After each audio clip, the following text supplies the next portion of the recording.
to AIBiz, where we dive deep into the intersection of innovation and impact. I'm your host, Sana, and listeners, today we are pulling back the curtain on one of the most popular, talked about, yet misunderstood topics in business: AI, artificial intelligence. Now, with everyone shouting about AI's potential, it's really hard to separate hype from reality. And to help me with this conversation, joining me is Lee Russel. He's an AI strategist, best-selling author, and the go-to AI realist who's built products used by millions, including AI systems that protect children online. Now, Lee's mission is to help businesses cut through the noise, avoid expensive mistakes, and unlock real ROI from AI. So, whether you are already experimenting with AI or still skeptical about its business value, about the ethics around it, today's conversation will challenge what you think you know. So, let's jump right in. And Lee, welcome to the show. And I'm really, really excited for our conversation today. I'm very excited as well. Thank you very much for having me, Sana. Awesome. Awesome. Yeah, I mean, before we jump onto the conversation, I think we are we are leveraging the good things about AI, but then um on it's like the television. We go back to decades and centuries and generations, so it's like television. I mean, it will give you exposure to so much of information, entertainment, content, and everything, but then there are also some physical implications, some mental implications around it. So similarly, you have said, when in the context of AI in businesses, that most of the businesses, they're getting something wrong about it. So according to you, what's the single biggest misconception you are seeing right now? I think that's a really good point, right? With any technology comes new capabilities. And with those new capabilities, we get good consequences and we get bad consequences. And we're going to have the exact same thing play out with AI. We're looking at people using AI for psychiatric help. I've heard stories of people using AI for spiritual guidance. Yeah. And there's all sorts of issues with that. I think the thing that businesses get fundamentally wrong about AI, and it's a harsh criticism, and many business leaders sit back shocked when I say this to them when we work with them to implement AI into their business, is that they think selfishly about AI. It's all about, what can AI do for me? How can AI help me lower my headcount? How can AI help me lower my costs and help me charge more? And fundamentally, the job of any business and any entrepreneur is to create value in the marketplace by solving big problems for your customers in a way that is compelling and remarkable, so that they tell other people about it or they stick with your service and pay you a healthy fee for solving those problems.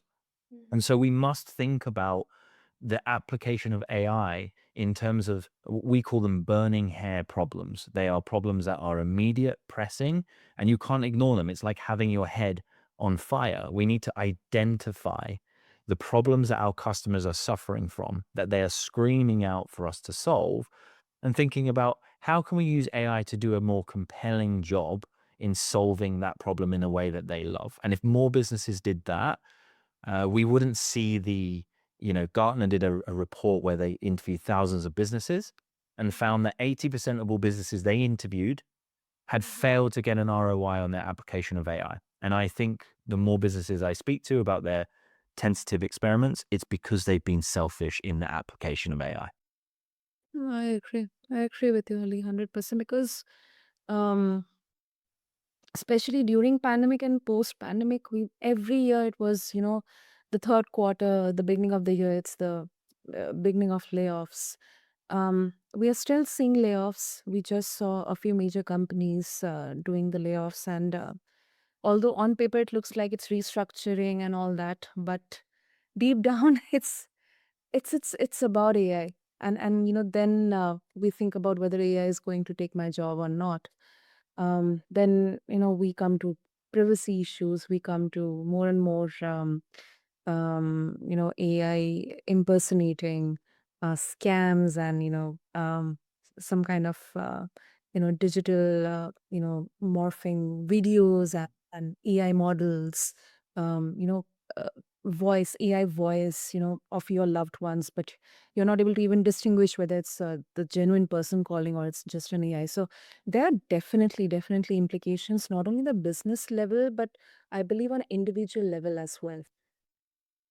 There definitely is, and my family laughed at me maybe 2 years ago. I read a paper by Microsoft about voice cloning in AI, Mhm. where they said all we need is 3 seconds of a clip of someone's voice, and we can with a lot of compute power we can make a very convincing clone of that voice. And I said to my family at the time in a WhatsApp chat message, I said, we need a password. We need a word that is not publicly available. That if I ring you up and tell you, hey, I'm living in one of these exotic digital nomad locations that I'm living in, and I've been kidnapped, and you need to send me £5,000 as a ransom, otherwise I'm in trouble.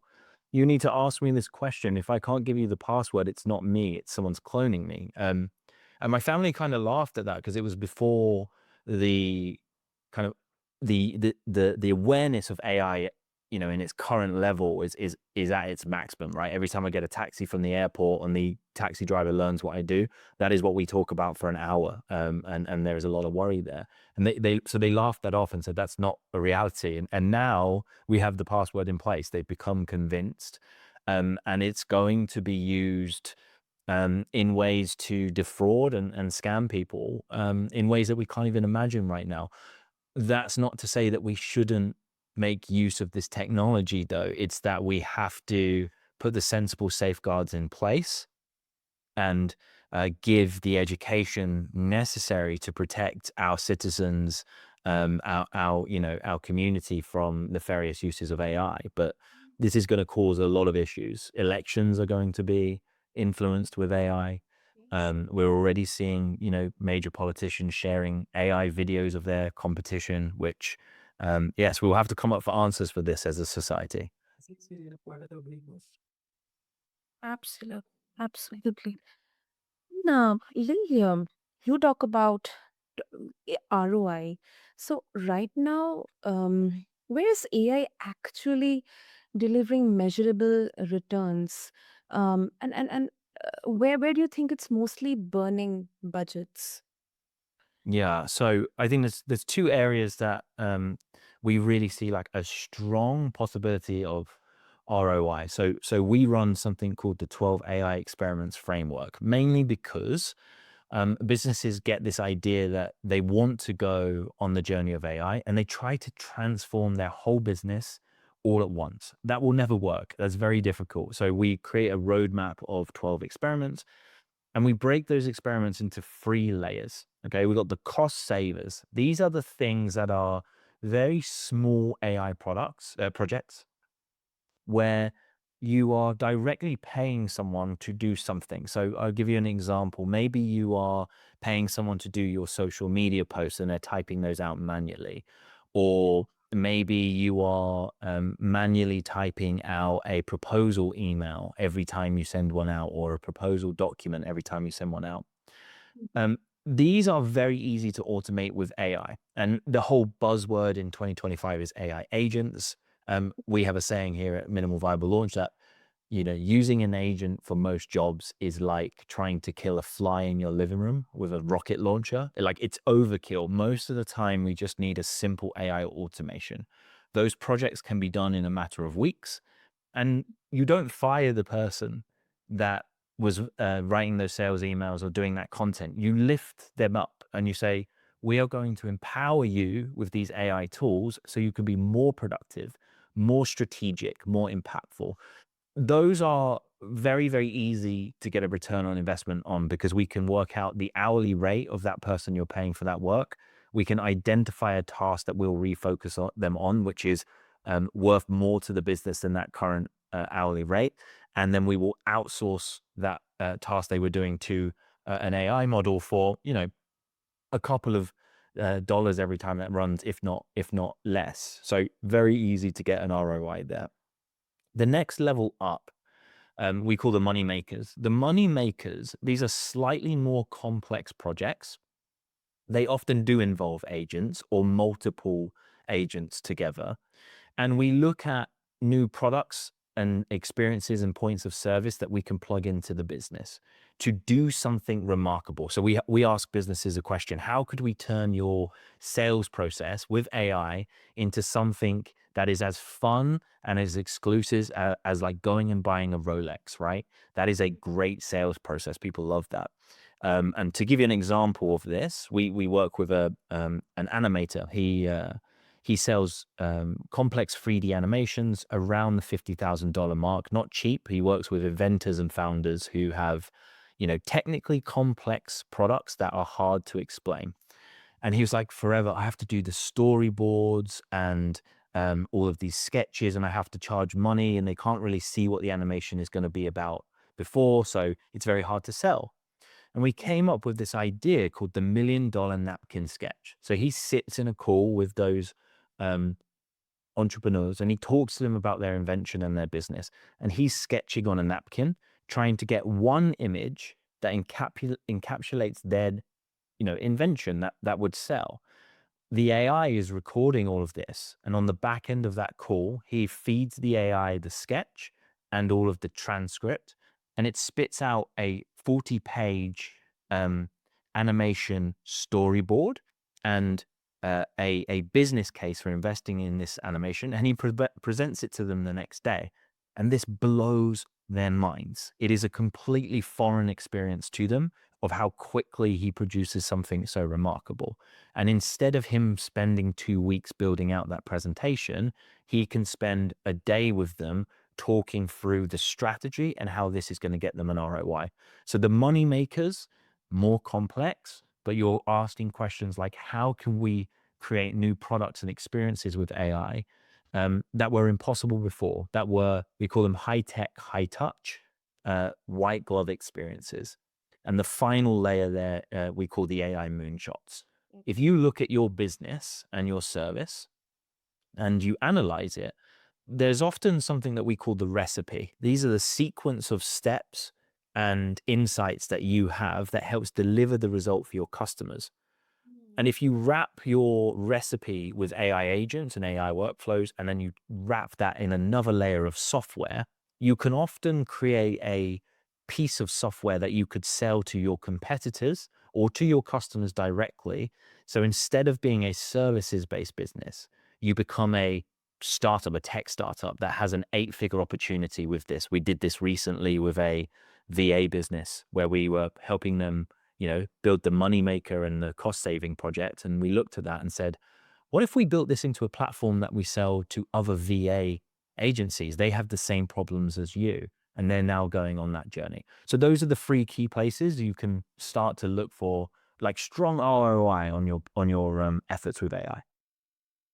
I really love the last one, Lee, because it's, like been there, done that. You have tested it, you have applied it, you have executed it, and now you want to take that, whether it's a software or it's a product on a next level. So the last one is really, something that, personally, it's really kind of creative to me.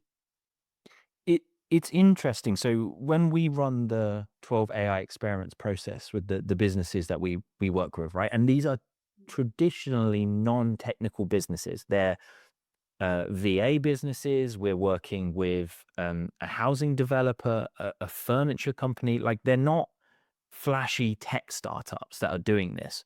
And Yeah. every time we have run that process, at the end, we look back and we say, you guys have a distinct way of doing what you do. And here is the moonshot. The most fascinating one to me is a company we worked with called Six Figure Bookkeeper. And they're a content business. They train bookkeepers on how to run successful bookkeeping practices, mainly based in the UK. And they identified a gap in the market where they said that the training for bookkeepers in the UK was really bad. It teaches you through textbooks, but then you have these bookkeepers that come onto the market and they don't know how to practically do what what it is, the real job of a bookkeeper.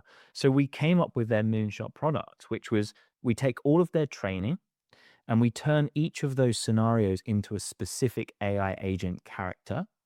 And the bookkeepers log onto the platform. They have to do real bookkeeping, but with AI agent clients. And the clients have to send them receipts. They have to send them WhatsApp messages to get a response, just like a real person. And we called it live fire training exercise for bookkeepers. They launched that product, and within the first 30 days, they hit 6 figures in annual recurring revenue and are scaling to thousands of users at this point. So this is the opportunity in AI. The moonshots is where the big opportunity is. But the thinking should start at the cost saver layer because those are the easiest products to get the ROI on. Yeah, I agree. I agree. And do you get any kind of skepticism around this? Because traditionally it would, anyone, especially in business, would say that it's all about money. If I'm able to get an opportunity to save money by using AI agent or some kind of AI product which can replace maybe some of the admin work in there or some kind of repetitive jobs, uh, Mhm. why wouldn't I use it? What's the harm in there? Well, I would encourage them to use it, but in a very specific way. We call this the automation matrix. The cost savers, this kind of foundational layer of AI projects that we encourage businesses to start with, like is precisely for that reason. In that the cost savers can give you the profit margin to take on a more complex project like a moonshot or a moneymaker. So start with those cost savers, but do it in a very specific way. You take those tasks that your team are currently, they have to do, send out the contract and customize it, do the statement of work, or send out the sequence of onboarding emails, all of this stuff that functionally needs to happen in the business. We take that, we outsource it to AI. But those humans in your business are, absolute miracles. Humans, and this frustrates me in the conversation with AI, is that we discount the capabilities of humans. And if you look around you, society was built by the human brain. Every building, every piece of technology, satellites, spaceships, planes, you name it, the human brain came up with that. And in the face of AI, we kind of keep saying humans are obsolete. I don't believe that's true in any way, shape, or form. Your humans inside your business are capable of incredible feats of productivity, ingenuity, and creativity. And so once we get rid of that work that keeps them bogged down, how do we reapply your humans to be higher leverage in your business? And I'll give you an example here. Um, a bookkeeping firm that we work with, um, they had to do these management reports every single month, and it would take a long time to put those reports together. And we created an AI system that enabled that to happen like in seconds. Great. Instead of saying, hey, we need less bookkeepers now, those bookkeepers now book an hour-long meeting with each of their clients every month for the same price. They didn't increase their prices on this.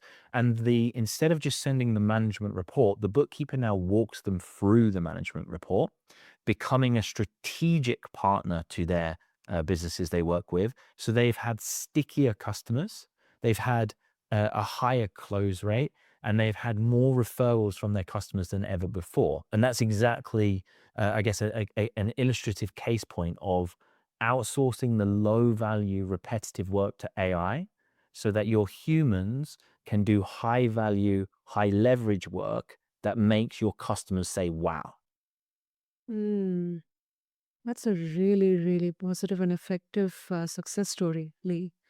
Really, I think this definitely proves that instead of outrightly dismissing the human aspect from business, it's more about complementing them, strengthening them, giving them more and more leverage of it, empowering them. Exactly that. Like, we have people like Dario Amodi, CEO of Anthropic, who built Claude, and Sam Altman, on the news daily saying there will be no jobs left. There will be no businesses left. AI runs everything, and we've invented something very dangerous, and we've kept it secret and hidden in our company's basements because we can't show you it. They have an incentive to say this because they're trying to convince developers and investors that they've got artificial general intelligence, which we don't have yet. We have large language models. And the human aspect is utterly discounted in this conversation. And so we talk to the businesses we work with about AI being expert accelerators. Because if you use AI in a domain that you are an expert in, you will very quickly see e- all of the mistakes that AI consistently makes. Yeah. But then you use AI in a domain that you are not an expert in, and you suddenly believe it's infallible, right? And I had a friend of mine say to me, "Hey, I'm using GPT for some health advice. What do you think of this?" And he sent me his logs, and it was saying that he had gout in his knee because it was hurting because he was eating too much red meat and drinking too much. And he was like, "But Lee, I'm a vegetarian and have been for 20 years, and it's in my notes." I was like, "Stop using AI for health advice." So we've got to stop discounting the human. Your human capital inside your business is remarkable.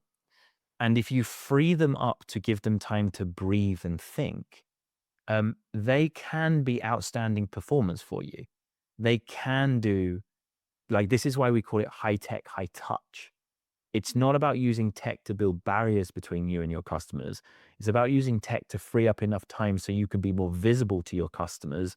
Just like if you cast your mind back to when you first started your business, you probably did a lot of things that went over and above what was required because you had like 5 customers. You had the time. AI gives you the ability to do that again as a much larger business. Hmm.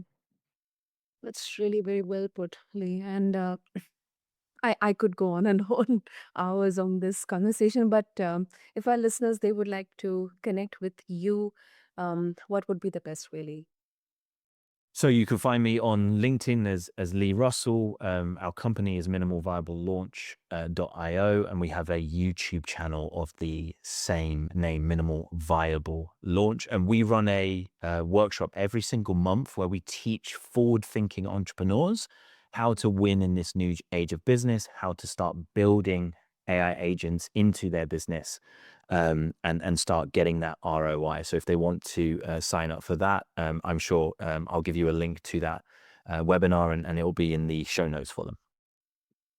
Okay, absolutely. I'll make sure to mention all the links in the show notes. And Lee, I couldn't thank you enough for bringing such a nuance to uh, conversation, discussion, the perception around AI, especially in business, when right now it's kind of really unfortunately an anxiety that this is going to take our jobs, or this is something that will magically solve all our problems and take us to some unbelievable profit numbers. But thank you so much, because what I believe is uh, you know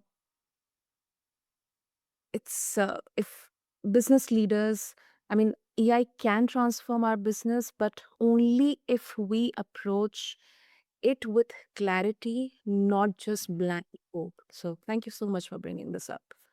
I'd love to leave people with one piece of advice, which is it is never as quick and easy as the most hyper optimistic people say it will be. It will never be as ineffective and as big of a flop as the most pessimistic voices say it will be. It will be somewhere in the middle. And I will say, if you are afraid of AI taking all jobs and disrupting you in the next year, uh, take take take note of the fact that we still have businesses that use paper for their systems or Windows 7. There is a lot of inertia in the system. The world is very complex, and to transform it in 12 months because we have some new technology just doesn't pass the sniff test of reality. So it will be fine, and humans will use AI to be more productive and happier than ever. We won't be utterly disrupted by AI. Awesome. Thank you so much. Thank you so much, Lee. And for everyone tuning into AI Biz, I'd love to know You can leave your comments on social media or maybe share it with us over email or something. That what's one belief you have about AI that Lee just challenged? Until next time, remember the future isn't about chasing every shining tool or every other mainstream trend. It's about asking better questions, and that's how we build smarter businesses. Until then, this is your host, Sana, signing off from AIBiz. Thank you.